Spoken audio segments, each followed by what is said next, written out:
एनाक्षरसमाम्नायम् अधिगम्य महेश्वरात् कृत्स्नं व्याकरणं प्रोक्तं तस्मै पाणिनये नमः।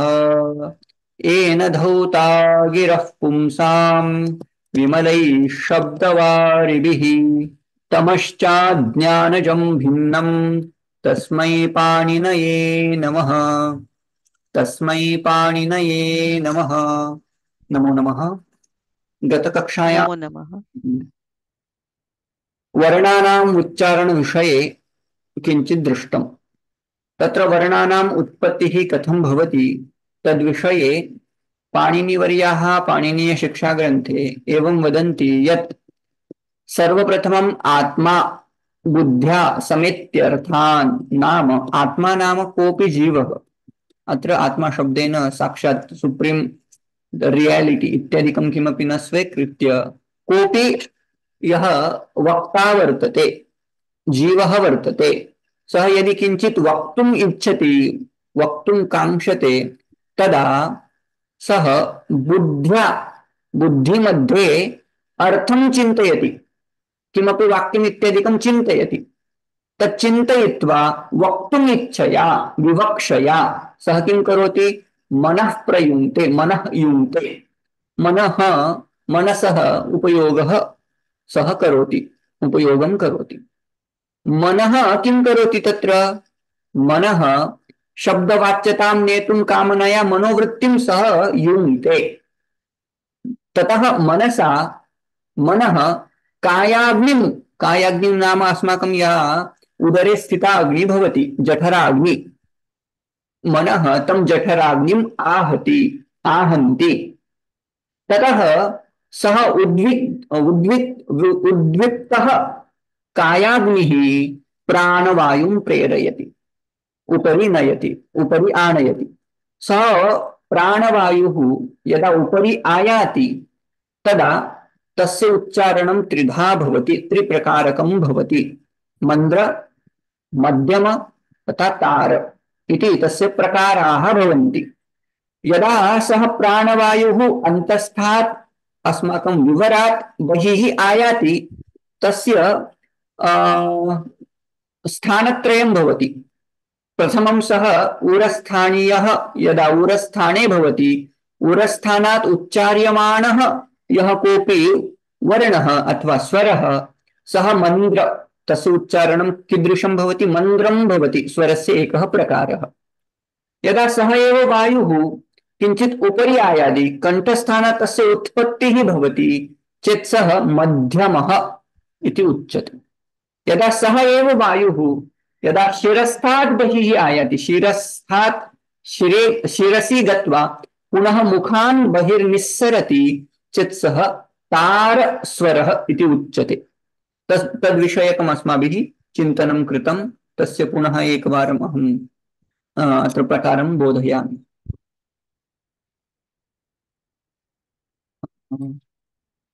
स्लाइड् अत्र वर्तते नाम वर्णानाम् उच्चारणप्रकारः अत्र बोध्यते षष्ठे श्लोकात् अथवा षष्ठमे श्लोकात् आरभ्य नवम श्लोकपर्यन्तम् आत्मा बुद्ध्या समेत्यर्थान्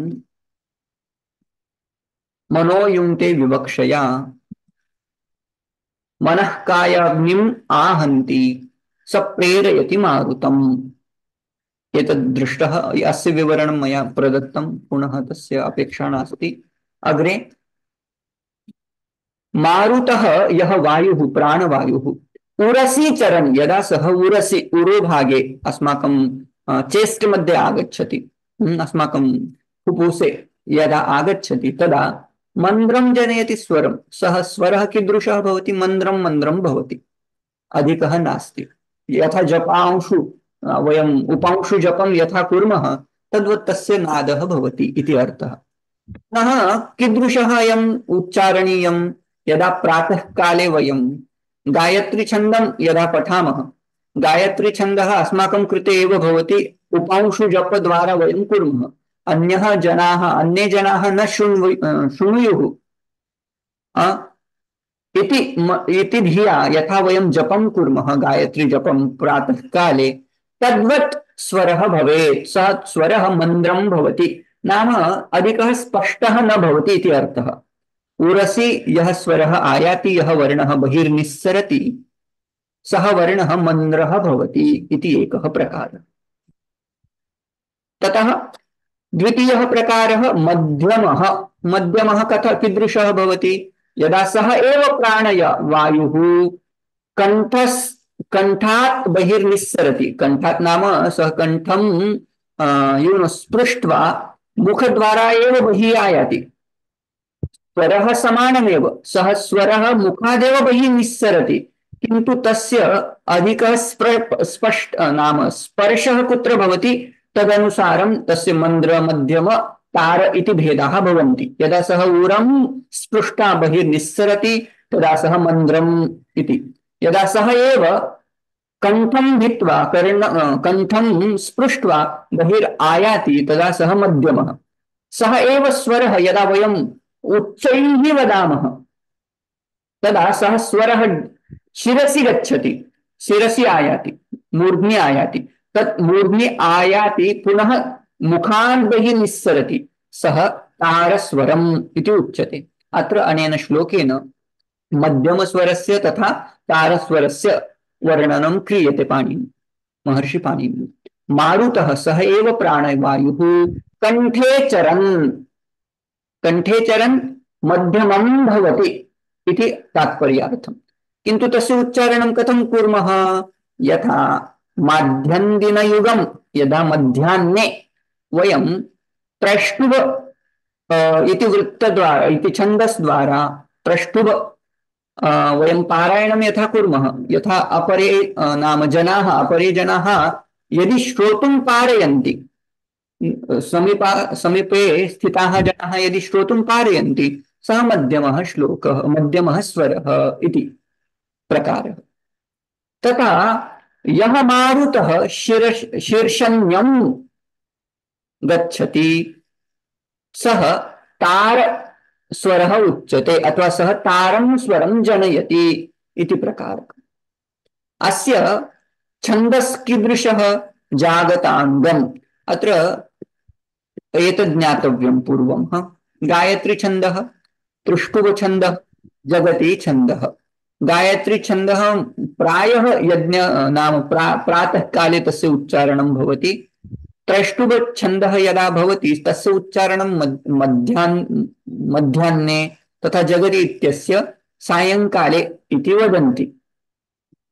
तदनुगुणम् एतेषां वर्णानां जन्मः भवति। मन्द्रं, मध्यं तथा तारम् इति किञ्चित् वेदोक्तम् इदं वर्तते। अस्माकं लौकिके तथा अधिकः उपयोगः नास्ति। ओके, अधुना तदनुगुणं पुनः तत्र प्रकाराः उच्यन्ते। सोदीर्णमूर्ध्न्यभिहतः वक्रम् आपद्य मारुतः। Now that pranavayu, that marutah, that vayu, it has come up to our murdha, ura, kantha and murdha. Murdha in the sense shirsha. तत्र आगतः यः वायुः भवति सः वायुः मूर्ध्नि अभिहतः वायुः वक्रं नाम मुखम आपाद्य वर्णान् जनयति। जब तक वो मुख से बाहर नहीं पड़ता तब तक वर्णों की उत्पत्ति नहीं होती, तब तक वो केवल नाद है। एक नाद है जो कंठ में, उरस में या शीर्षणी में ट्रैवल कर रहा है। Okay, it is just travelling into our chest and throat and our head until it comes up. It cannot be called as varna. Now when it comes through our mouth it will generate varnas. So that varnas will be explained in next shlokas. So that is said, saha vayuhu saha marutah udirnah uktah murne abhyatah. When it goes into murdha and the uras and kantas etc., we need to understand. Vakram apadya, when it comes to our mouth, and varnan janayate, it produces or it generates varna. Tesham vibhagah panchadha smritah. तेषां केषां तेषां वर्णानां विभागः, संपूर्णानां वर्णानां विभागः पंचधा स्मृतः। consider it is Yes. 5 ways like पंचप्रकारकाः वर्णाः इति उक्तरीत्या मारुतेन नानां वर्णानां पंचधा विभागः स्मृतः शिक्षाशास्त्रेषु अत्र सकार Like when we see that picture about the Uchcharan Sthanani, the Murdha is between Talu and Kantha. So is related to Sir, I will head. regarding whenever we will see what is Kantha, what is Talu, what is Murdha. So there is a little bit, understanding of Murdha. I will show that picture also clearly and I will. Because today you say Murdha is the Mastaka. It is going When we to say, not yeah, in but it's there is a place in Mastaka that will be known as Murdha. I will let you know okay. clearly. Okay. No Yeah. problem. Hmm. Okay. So now, until that dhwani, that nada comes out from our mouth, it will not generate varna, letters. So when it becomes vyakta, that nada becomes vyakta, then that is called varna. And vyakta in the sense where you will get the clarity whether what is kanthasthaniya, what is talusthaniya, etc. Those letters will be called as varna in Sanskrit. So now तस्य वर्णानां पञ्चप्रकाराः भवन्ति अथवा सः वर्णप्रकारः पञ्चप्रकारकं भवति इति पञ्चप्रकाराः के स्वरः श्लोकः उच्यते स्वरतः कालतस्थानात् Uh, प्रयत्नानतः अथवा प्रयत्नादनुप्रदानतः इति वर्णविदः Itvarnavidah prahur निपुणन्तन्निबोधत. स्वरतः कालतः स्थानात् प्रयत्नात् अनुप्रदानतः इति वर्णविदः प्राहुः निपुणं तत् निबोधत इति पदच्छेदः अधुना गतश्लोके किम् उक्तम् तेषां वर्णानां पञ्चप्रकाराः भवन्ति इति उक्तं गतश्लोके पञ्चप्रकाराः के इति चेत् प्रथमः प्रकारः स्वरः स्वरः प्रथमः कालतः द्वितीयः स्थानात् तृतीयः प्रयत्नात् चतुर्थः अनुप्रदानतः पञ्चमः इति पञ्चप्रकाराः वर्णानां भवन्ति के वदन्ति वर्णविदः वर्णवित् नाम द नोवर ऑफ वर्ण लेटर्स वर्णविदः इज प्लूरल वर्णविदः प्राहुः ये वर्णं जानन्ति ते वर्णविदः एवं प्राहुः किं प्राहुः ते वदन्ति यत् वर्णानां पञ्चप्रकाराः भवन्ति वर्णानां स्वरतः तालतः स्थानात् प्रयत्नात् अनुप्रदानतः पञ्चप्रकाराः भवन्ति इति वर्णविदः प्राहुः इति वर्णविदः वदन्ति कथयन्ति निपुणं तन्निबोधयत् तं निपुणं निबोधत you all shall understand clearly. This is how he is requesting us. You all shall learn Yes. clearly. Okay. Now, पंचप्रकाराः खलु स्वरतः इति प्रथमप्रकारः तस्य विवरणम् अग्रिमे श्लोके स्पष्टतया दास्यते एव किन्तु अत्र किञ्चित् पूर्वं ज्ञानं भवेत् इति कृत्वा मया स्थापितं स्वरतः स्वरतः प्रथमप्रकारः स्वरतः भवति स्वरतः कति स्वराः उदात्तः अनुदात्तः तथा स्वरादि इति सॉरी स्वरादि न स्वरितः क्षम्यताम् Swarita. Oh, स्वरितः इति स्वरिताः इति प्लूरल् तत्र समस्तपदं कृत्वा स्वरिताः इति लिखामि उदात्तश्च अनुदात्तश्च स्वरितश्च उदात्तानुदात्तस्वरिताः इति स्वरतः एकः प्रकारः प्रथमः प्रकारः सर्वे वर्णाः नाम अत्र मुख्यत्वेन यदा स्वरतः इति उच्यते तथा स्वराणां प्रकारत्रयं भवति सर्वेषां वर्णानां न केवल ये स्वराः वर्णाः स्वरवर्णाः तेषाम् उदात्त अनुदात्त अनुदात्त स्वरितः। त्रयम्। प्रथमप्रकारः ज्ञातः। कालतः, अधुना कालतः यदा वदामः तदापि स्वराणाम् एव कालतः प्रकाराः भवन्ति। वी केन् नाट् से क का क क क, व्यञ्जनानां तत्र स्वरतः वा कालतः प्रकारः न भवति। तत्र वर्णशब्देन मुख्यत्वेन यदा वयं प्रथमः प्रकारः द्वितीयः प्रकारः यदा वदामः तदा स्वराणां प्रकाराः अत्र उच्यन्ते। स्वरः कालतः ह्रस्वः दीर्घः प्लुतः इति स्मृतः। सः सः स्वरः एव उदात्तः अनुदात्तः स्वरितः इति त्रिप्रकारकं भवति। स्वरतः कालतः स्पष्टम्। यस। स्थानतः, अधुना स्थानतः, स्थानात् आरभ्य सर्वेषां वर्णानां वेदर व्यञ्जनम और स्वरम all are included from this third one. Okay, sthanatah, even swaras have particular sthanam, even vyanjanas has particular sthanam. यथा वयं लघु सिद्धांत कौमुद्यां वयं पठितवन्तः अकुह विसर्जनीयानां कंठः कंठः आ, एतेषां स्वराणां स्थानमपि कंठः। कु नाम क ख ग घ ह एंड विसर्ग तेषां स्थानमपि कंठः नाम स्वरस्यापि तथा व्यञ्जनस्यापि समान स्थानं भवितुम् अर्हति। स्थानतः इति तेषां वर्णानां तृतीय प्रकारः भवति। एतेषां सर्वेषां चिन्तनम् अग्रे पाणिनिवर्यः प्रदास्यति, चिन्ता नास्ति। स्थानतः, स्थानतः कति स्थानानि सन्ति इति चेत् पाणिनि शिक्षानुगुणं तत्र अष्टस्थानानि सन्ति, वर्णानाम् अष्टस्थानानि भवन्ति। कंठ तालु ओष्ठ्य इत्यादिकम् अग्रे उच्यते वक्ष्यते। स्वरतः जातं, कालतः ज्ञातं, स्थानतः अपि ज्ञातं, अग्रिमः वर्तते प्रयत्नतः। नाम एतेषाम् उच्चारणं प्रयत्नतः करणीय। प्रयत्न कीदृशः भवति? अभ्यन्तरप्रयत्नः एकः, बाह्यप्रयत्नः द्वितीयः भवति। अत्र बाह्यप्रयत्न इति न उक्त्वा पाणिनिवर्येण अत्र अनुप्रदानतः इति शब्दः प्रयुक्तः। यदा सः प्रयत्न इति शब्दं श्लोके योजयति तदा प्रयत्न इति शब्दस्य अर्थः भवति अभ्यन्तरप्रयत्न।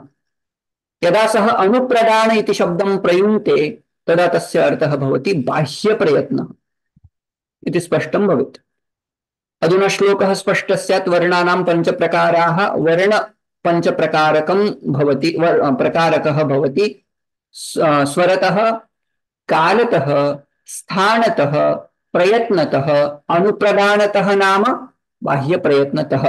तह का अर्थ क्या होता है? से। स्वर से पहला प्रकार, काल से, स्थान से, वर्ण से, अनुप्रदान से वर्णों के 5 प्रकार होते हैं। निबोध निबोधत, यूयं निबोधत, यू ऑल शाल अंडरस्टैंड।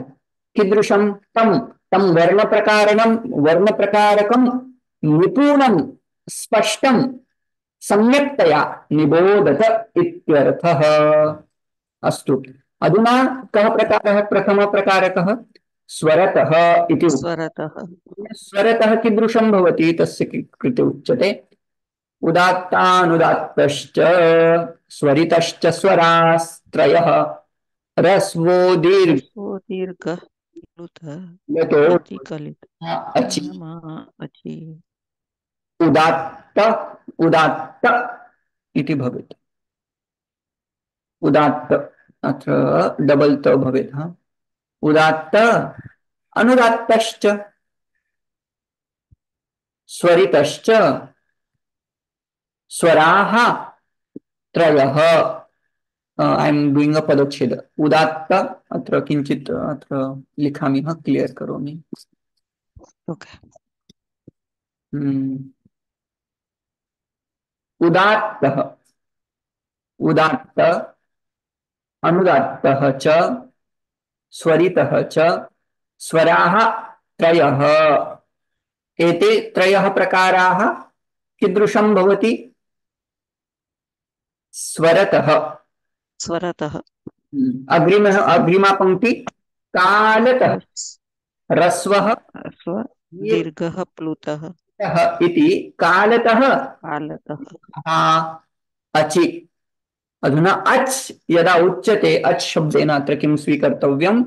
केवलं स्वर स्वरा। स्वर। अच् नाम अच् विषये पश्यन्तु, अन्वयं पश्यन्तु अधुना। उदात्तः अनुदात्तः स्वरितः इति त्रयः स्वराः अत्र स्वरतः ज्ञातव्याः अथवा स्वरप्रकाराः ज्ञातव्याः इति तत्र स्थापयितुं शक्यते। तथैव अचि ह्रस्वः दीर्घः प्लुतः इति कालतः नियमाः भवन्ति अथवा ज्ञातव्या, अस्माभिः ज्ञातव्या इति अपि कर्तुं शक्यते। एतत् स्पष्टं, बहु सरलं वर्तते, अत्र क्लेशः एव नास्ति। तस्य एव किञ्चित् विवरणं करोमि। अचि, अचि नाम अच् विषये, स्वर विषये, अकारादिषु अ इ उ ऋ ऋ ए ओ ऐ औ एतेषां विषये रस्व त्रयः स्वराः ज्ञेयाः। त्रय प्रकारकः स्वरः अथवा त्रयः प्रकारकाः स्वराः ज्ञेयाः। ते के इति आह उदात्तः, अनुदात्तः, अनुदात्तः, स्वरितः स्वरितः। इति स्वराः त्रिप्रकारकाः भवन्ति। सर्वेषां स्वराणां प्रकारत्रयम् अ ह्रस्व दीर्घ सॉरी अ उदात्तानुदात्तस्वरितः, इ उदात्तानुदात्तस्वरितः, उ उदात्तानुदात्तस्वरितः, ऋ उदात्तानुदात्तस्वरितः, ऋ उदात्तानुदात्तस्वरितः, ए उदात्तानुदात्तस्वरितः, ऐ उदात्तानुदात्तस्वरितः, ओ उदात्तानुदात्तस्वरितः, औ उदात्तानुदात्तस्वरितः इति सर्वेषां स्वराणां प्रकारत्रयं भवति। अयं प्रथमः प्रकारः ज्ञातव्यः। एकं स्पष्टं। द्वितीयं यस्। कालः। कालतः अपि सर्वेषां स्वराणां भेदः भवति। नाम ह्रस्वः दीर्घः प्लुतः। अकारः ह्रस्वः अ, अकारः दीर्घः आ, अकारः दीर्घः अ इति।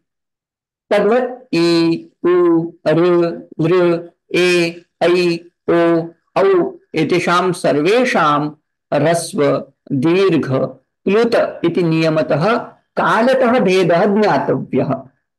तस्य विषये अपि अग्रे गत्वा स्पष्टतां भविष्यति। अकार ह्रस्व दीर्घ प्लुतः, किन्तु नृकारस्य दीर्घः न भवति, एकारस्य दीर्घः न ह्रस्व न भवति। औकारस्य ह्रस्वः न भवति इति स्पष्टताम् अग्रे भविष्यति। अचौ नाम अच् मध्ये अचि इमे नियमाः क्रियन्ते। ह्रस्वादयः यान् मात्राभेदान् वर्णयन्ति। नाम मात्राभेदेन पुनः एतेषां प्रकारः ह्रस्व नाम किं, दीर्घः नाम किं, प्लुतः नाम किं, तस्य कृते परिभाषाः वर्तन्ते।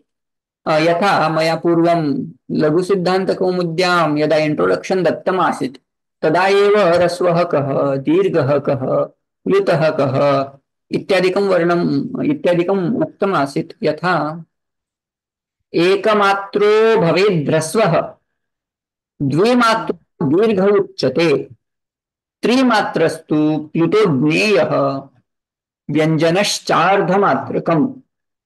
एकमात्रिकं यदि उच्चारणमस्ति सः ह्रस्वः, द्विमात्रं दीर्घ उच्यते। यदि किञ्चित् वर्णं वक्तुं कालः द्विमात्रिकः अपेक्षितः भवति तदा सः वर्णः, सः स्वरः दीर्घस्वरः इति उच्यते। यदा द्व्यधिकं मात्रा अपेक्षते तदा सः स्वरः प्लुतः इति कथ्यते। ह्रस्वः एकमात्रिकः, दीर्घः द्विमात्रिकः, प्लुतः त्रिमात्रिकः अथवा द्व्यधिकं मात्रिकः इति ज्ञातम्। अधुना यस्। एतच्चारणम् अस्माकं महर्षयः ये भवन्ति ते सर्वे अपि सर्वान् पदार्थान्, सर्वान् पशुपक्षादीन् सम्यक्तया सूक्ष्मतया अवलोकयन्ति। अवलोक्य कः क्रमः कीदृशं वाक् वदति तस्य विषये तैः सङ्ग्रहणं कृतं। यदा अस्माभिः लघुसिद्धान्तकौमुद्याः संज्ञाप्रकरणे पठितं तदा पाणिनि तथा कुक्कुट कुक्कुटस्वरः न उक्तमासीत्, हाँ, यप, तत्र उक्तमासीत् कु कु कू कु कू उकारस्वरस्य वर्णनं ककार व्यञ्जनेन युक्तम् उकारस्य वर्णनं तैः कृतमासीत्। रस्व उकारवत् रस्वाकार ज्ञातव्य, रस्व इकार ज्ञातव्य, रस्व उकार ज्ञातव्य इति उक्तमासीत्। अत्र ऋग्वेदप्रातिशाख्यम् एकं वर्तते, तत्र अयं श्लोकः आयाति। चाशस्तु वदते मात्रां द्विमात्रा वायसो ब्रवीत्, शिखी त्रिमात्रो विज्ञेयः एष मात्रा परिग्रहः। एकमात्रां वदति कः? चाशपक्षिः, किंगफिशर। यदि एतत् प्रथमं चित्रं वर्तते किंगफिशर इति सः तस्य नाम, अथवा यस नाम स्यात् अन्यत् अपि किञ्चित् अस्ति चाशः, किन्तु किंगफिशर इति फेमस्। सः एकमात्रां वदति, नाम सः रस्वस्वरे किमपि वदति, वदति। we have seen here kingfisher.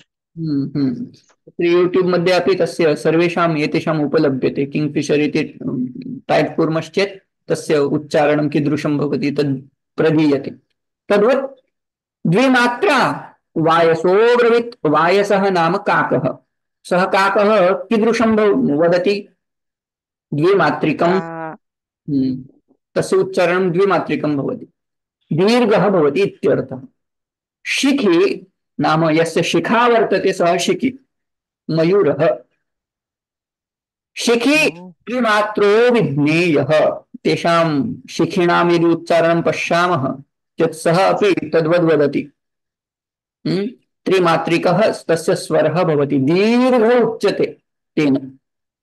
एष मात्रा परिग्रहः। अधुना एतावता अस्माभिः किं दृष्टं? वर्णानां पञ्चप्रकाराः भवन्ति। ते पञ्चप्रकाराः स्वरितः, कालतः भवति द्वितीयः। अधुना स्थानतः उच्यते। अग्रे गत्वा प्रयत्नतः तथा अनुप्रदानतः इति अवशिष्टः। तृतीयं अधुना किञ्चित् जानीमः। उदात्त तत्र इतोपि स्पष्टता उदात्ते तथा अनुदात्ते तथा स्वरिते सप्तस्वराणां योजना कथं भवति तदुच्यते। संगीतशास्त्रस्य किञ्चित् विषय मध्ये एव आनीतः। संगीतशास्त्रे कति स्वराः भवन्ति? सप्तस्वराः भवन्ति। के च ते? सा, रे, ग, प, नि, सा। तत्र सा न, किन्तु नि पर्यन्तं। सा रे ग म प ध नि, सा रे ग म प ध नि इति सप्तप्रकाराः, सप्तस्वराः। तत्र सप्तानां स्वराणाम् अपि सा इत्युक्ते षड्ज, रे इत्युक्ते ऋषभ, ग इत्युक्ते गान्धार, म इत्युक्ते मध्यमः, प इत्युक्ते पंचमः, ध इत्युक्ते दैवतः, इत्युक्ते निषादः इति नामानि सन्ति। तेषां शॉर्ट फॉर्म सा रे ग म प ध नि सा, सा रे ग म प ध नि इति सप्तस्वराः। तेषां सप्तस्वराणां उदात्तादिषु नियोजनं भवति। उदात्तस्वराः के इति चेत् गान्धारः तथा निषादः उदात्तः भवति इति अर्थः। ग तथा नि उदात्तः भवेत्। स्वरितः अत्र आकृत्या ज्ञातुं शक्यते। उदात्तः प्रकारः गान्धारः तथा निषादः, ग एंड नि इज उदात्त आर उदात्त। स्वरितः के? षड्ज नाम सा, मध्यमः नाम म, पंचमः नाम प। सा म प द स्वरिताः। अनुदात्तः नाम किं?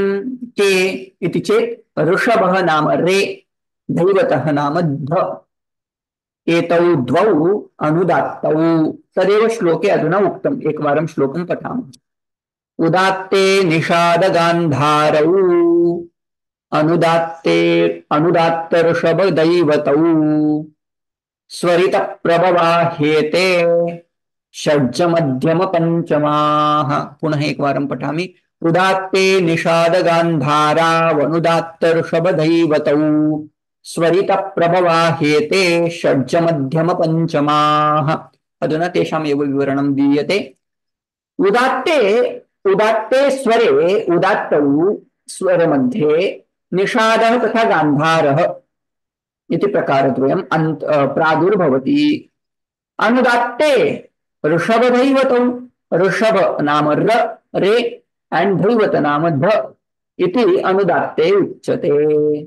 तथा अन्ये अपरे ये अवशिष्टाः ते स्वरित प्रभवाः ज्ञातव्याः। केच ते षड्ज नाम ष, मध्यम नाम म, पकारः प नाम पंचमः, सा म प दे आर स्वरिताः इति ज्ञातव्याः। गांधर्व विद्यायां प्रसिद्धाः सप्तस्वराः उदात्तादिषु त्रिषु अंतर्भवन्ति। तथा हि स्वरितः प्रभवः जनकः येषाम् एते स्वरित प्रभवाः नाम स्वरितः येषां स्वराणां जनकः ते के षड्ज मध्यम पंचमः इति स्वरित प्रभवाः इति नामानः। तद्वद् उदात्त जनिताः के गांधारः निषादः उदात्तेन जनिताः भवन्ति। उदात्त द्वारा तेषां जन्म भवति। तद्वद् ऋषभ तथा धैवत इति कीदृशाः अनुदात्त निर्मिताः भवन्ति इत्यर्थः। एतत् स्पष्टं स्यात् न अग्रे। स्थानतः अधुना ज्ञातव्यं, तृतीयप्रकारं ज्ञातव्यम्। अष्टौ स्थानानि वर्णानाम् उरः कण्ठशिरस्तथा जिह्वामूलं च दन्ताश्च नासिकोष्ठौ च तालु च इति। अष्टौ स्थानानि वर्णानाम् उरः कण्ठः शिरः तथा जिह्वामूलं च दन्ताः च नासिका ओष्ठौ च तालु च। अन्वयम्। वर्णानाम् उरः कण्ठः तालुः जिह्वामूलं नासिका ओष्ठौ दन्ता च तथा स्थिरम् इति न उक्तं मया खलु। उरः कण्ठः स्थिरः, शिरः न शिर, क्षम्यताम् अत्र दोषः वर्तते, शिरः इति भवेत्। तदेव पुनः एकवारं। वर्णानाम् उरः एकं, कण्ठः द्वितीयं, शिरः तृतीयं, तालु चतुर्थं, जिह्वामूलं पंचमं, नासिका षष्ठं, ओष्ठ दन्ताः अष्टमम् इति अष्टस्थानानि भवन्ति इत्यर्थः। तेषां पुनः विवरणम् अग्रे पुनः विवृततया नाम स्पष्टतया दास्यते एव। वर्ण उच्चारण स्थानं लौकिके वेदे च इति च भवेत्। पुनः तत्र टाइपोस्। वेदे च प्राकृत भाषायां संस्कृत भाषायां वा इमानि एव स्थानानि, वेदर इट इज प्राकृत और लौकिक और वैदिक language, the uchcharan sthanam will be same for all. शिरः नाम मूर्धा, संपूर्णं शिरः इति अर्थः अत्र न। अत्र यदा वयं मूर्धा अथवा शिरः इति वदामः, मूर्धा इति वदामः, तत्र केवलं मूर्धा इति स्थानं स्वीकर्तव्यं। तत्र तालोः समीपे एव भवति, आकृत्या स्पष्टं भविष्यति अग्रिमायां कक्षायां। हनु इत्यादयः अपि केचन नाम वर्णस्थानं भवति इति वदन्ति, किन्तु पाणिनिमता हनु इति स्थानं न भवति। स्थानं यत्र वर्णाः उपलभ्यन्ते तत् स्थानम् इति ज्ञातव्यं। करणं भिन्नं भवति। येन निर्वर्त्यन्ते तत् करणं, येन ते वर्णाः निर्वर्त्यन्ते तत् करणम् इति शब्देन तत्र स्थानभेदः करणभेदः भवति। अस्य इतोपि स्पष्टता अग्रिमायां कक्षायाम् आगमिष्यति। स्थानविषयकं स्पष्टताम् अग्रिमायां कक्षायां प्राप्स्यते। अस्तु, अत्र विरमामः। पूर्णमदं करोमि।